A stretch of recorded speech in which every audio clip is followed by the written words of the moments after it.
Joaquin Phoenix, skinny, skinny, laughs a lot but still so scary. Dances on steps, goes stumpy, stumpy, puts a pillow over crazy mommy. But the thing that this movie is really about is white male rage, white male rage, white male rage. Joker. Very funny. Laughed hard. Oh! What a great weekend for news. Today is going to be a spicy Monday where I probably have maybe even 4 videos because, well, people just can't help themselves. Now, on Saturday night, there's a show. Most of you probably haven't even watched it since the 90s. It's called Saturday Night Live.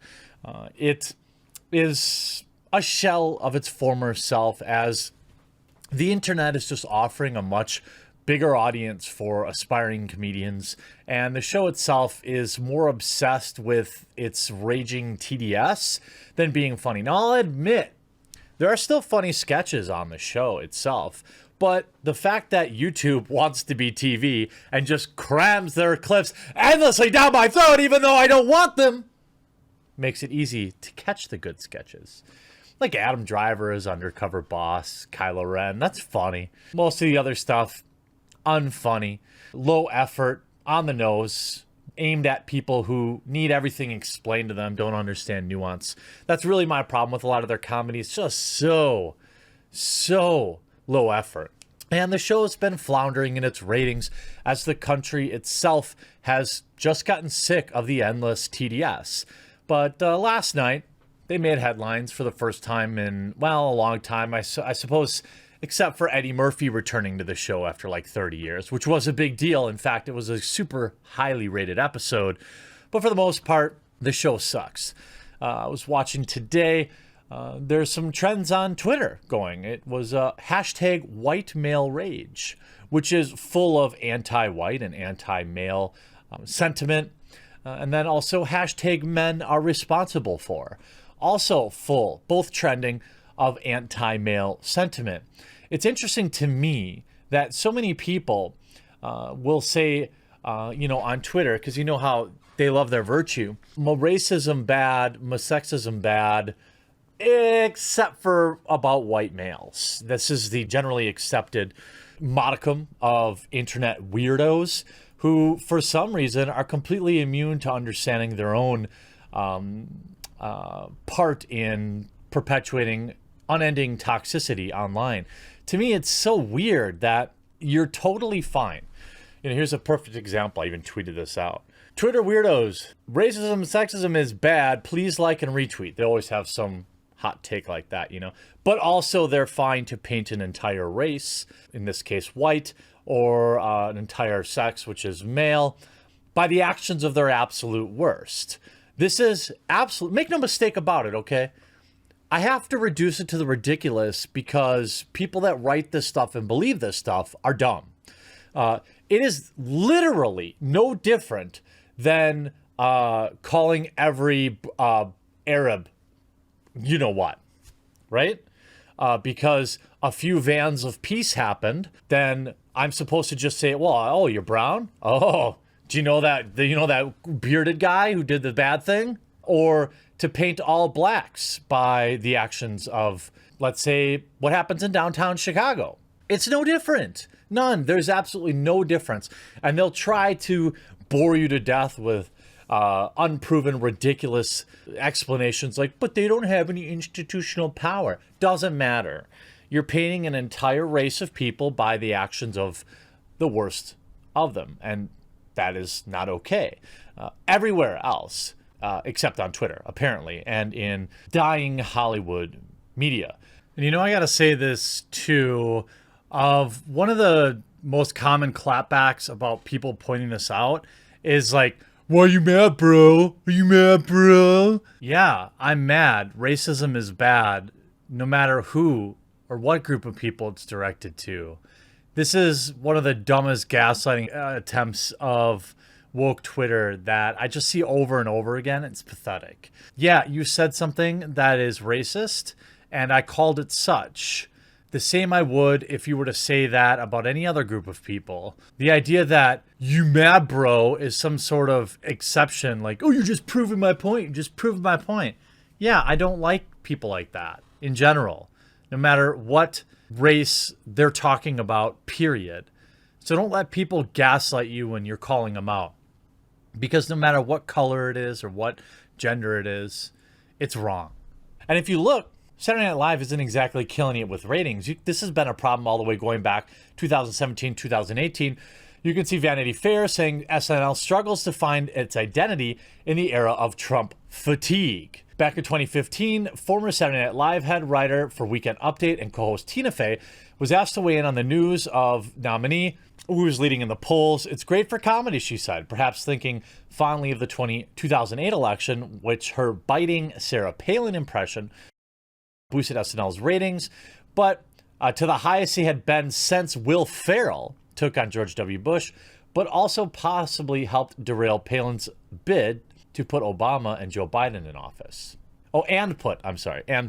Things didn't quite work out the same way this time around for SNL. Certainly, SNL owes another ratings surge, a pile of Emmys, received cultural relevance, and summer spinoff to the national pastime of roasting Trump.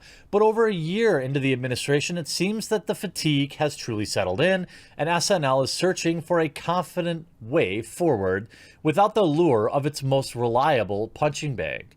It's no surprise these ratings would be down on Saturday Night Live's 43rd season. The show's numbers often spike in presidential election year, and in the era of peak TV and general audience atrophy, ratings are lower than ever nearly everywhere else. The Trump bump is wearing off, and they don't know how to be funny without it. We can see fast forward all the way to September of this year when the season premiere of Saturday Night Live had, and in fact opened to its lowest rated opener in 5 years. This via the Wrap. Saturday Night Live kicked off its 45th season on Sunday with its lowest rated opener since 2014. The episode, hosted by Woody Harrelson and featuring musical guest Billie Eilish, averaged a 4.1 rating, household share plus same-day data, Nielsen's 56 metered markets. It also received a 1.6 out of 10, and the advertiser coveted adults 18 to 49. Boy, they'd love to have my audience. It's too bad they're too busy dumping on them. These ratings are down 15% in households and 30% in adults 18 to 49 from the season 44 premiere episode, and marked the lowest rating posted by SNL season premiere ever since season 40 of the long-running NBC sketch show, opened in 2014 to a 4.0 household rating in the metered markets. What does this mean? Just ratings are down. People are bored. They're not funny. People are tuning in a la carte to the few sketches that are good, rather than sticking around and watching an entire show. The way people consume media is just different these days. Now, if that were me, we can look at the Washington Examiner, also in September. The 45th Saturday Night Live ratings drop for season premiere. The weekly sketch comedy, which featured a surprise appearance by Alec Baldwin, Trump saw a drop in both overall viewers and those in the crucial 18 to 49 demo. The show saw a 15% decrease and 30% plunge in younger demographics when compared to the 2018 premiere. It's just lazy.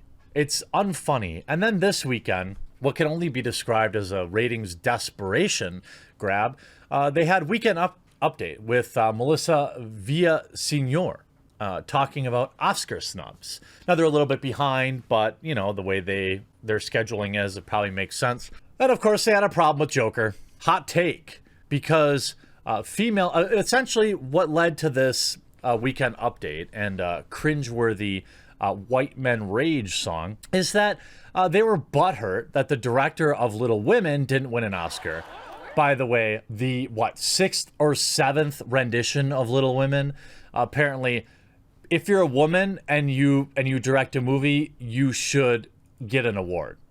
They also took a shot at The Irishman for the same thing, reducing the complexities of these films to simply white male rage. Of course, this just wouldn't fly if you were going to say, I don't know, let's look at the film that was excellent. Let's see if they would describe Man on Fire as blackmail rage? Or would they describe Training Day the same way? Or Blade? How about that? These are all excellent films. Do you think they would whine about it and call it movies about black male rage? I don't think that they would. In fact, I know they wouldn't, because that's not the generally accepted narrative. Bashing white people, in particular white men, is, I don't understand, but it's culturally accepted. It's disgusting. If it's bad when you do it to one race, it's bad when you do it to another. I don't care.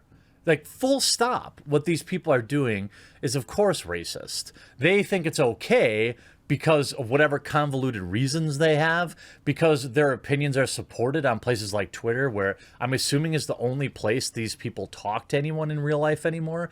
I guarantee you, if you put either one of these people, Melissa Villaseñor or the other host, let's say in a pub in the Midwest, they would be immensely uncomfortable. I don't think that they know how to talk to people outside of social media and how to virtue signal. Now, ultimately, this video, which actually has an okay like to dislike ratio right now, not great, but not getting totally ratioed at 6.8 thousand up to 963 down, at least right now when I'm recording this video. It's just more of the same from these people. And then, of course, you can look at the Hollywood Reporter, everyone just praising Saturday Night Live skewers white male rage of Oscars-nominated films. Melissa Villaseñor saying about Oscar noms while pointing out a reoccurring theme among them. She dropped the Weekend Update desk on Saturday Night Live to sing her original Oscar song. The catch with every tune, though, was Villaseñor noticing several of the year's nominated films featured, quote, white male rage. Now, again, Joker was not a film about white male rage. It never was. She's probably one of the people, if I looked at her Twitter timeline, that probably retweeted the hysteria that journals were putting out there, putting theaters on lockdown. Now, they say Villaseñor poked fun at Joker, initially providing a summary of the film in her song and touching on visual highlights of the movie, such as Fleck dancing down the flight of city steps. But then she segued into what the Todd Phillips film was truly focused on. And in her opinion, obviously. Not the Joker or even Batman, but white male rage. White male rage, she's saying. Weekend Update co-host Colin Jost joked that he watches the movie every time he works out. Villaseñor gave the same treatment to The Irishman and soon called out other nominated films while mentioning the snub of Greta Gerwig in the directing category. That's right, the same problem was pointed out by on 1917, which is, you know, a factually correct film, historically accurate. Toy Story, I'm sure that was a tongue-in-cheek inclusion, and at least one other film. Of course, I don't watch Saturday Night Live. I only see what's going on Twitter because the show just isn't funny to me, and I don't feel like I want to participate in what can only be described as divisive and racist. This behavior that is exhibited by those on the Saturday Night Live writing cast and so many certified blue check marks on Twitter is not okay. It's dividing this country. It's making you look like an idiot, first of all. And second of all, it's not the type of behavior, if you're going to teach your kids about treating everybody equally, why would you go around and treat white people any differently? I hope you enjoyed this video. Enjoy the ratings tanking, continuing Saturday Night Live. We'll talk to you again real soon.